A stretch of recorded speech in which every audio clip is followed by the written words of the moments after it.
नमस्कार मित्रांनो, महाराष्ट्रात रिक्षा आणि टॅक्सी चालवायची असेल तर मराठीचं व्यवहार ज्ञान असणं आता महत्वाचं आहे।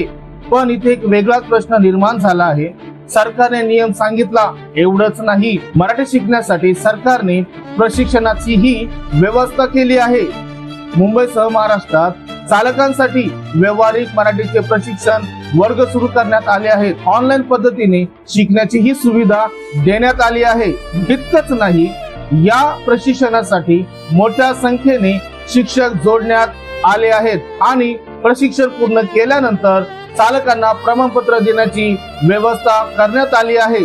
म्हणजे सरकारचं म्हणणं एवढंच आहे, महाराष्ट्रात प्रवाशांशी काम करायचं असेल तर किमान साधं मराठी बोलता आणि समजता आलं पाहिजे। आता महत्वाची गोष्ट, या 15 ऑगस्ट पर्यंतची मुदत देण्यात आली आहे। त्यानंतर आवश्यक मराठी प्रमाणपत्र नसलेल्या चालकांवर कारवाई होऊ शकते। आता मला एक प्रश्न विचारायचा आहे, सरकारने मराठी शिकण्यासाठी वर्ग दिले, ऑनलाईन शिकण्याची सोय दिली, प्रशिक्षणाची व्यवस्था केली, मग मराठी शिकायला नकार देणं योग्य आहे का?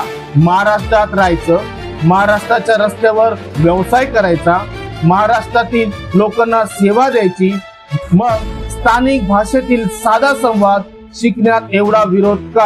आणि इथे मी एक गोष्ट स्पष्ट सांगतो, हा प्रश्न कोणत्याही एका राज्यातील किंवा समाजातील लोकांविरुद्ध नाही। यूपी असो, बिहार असो, गुजरात असो किंवा महाराष्ट्र, दुसऱ्या राज्यात जाऊन काम करताना त्या राज्याची किमान स्थानिक भाषा शिकण्याचा प्रयत्न करणं ही चांगली गोष्ट आहे।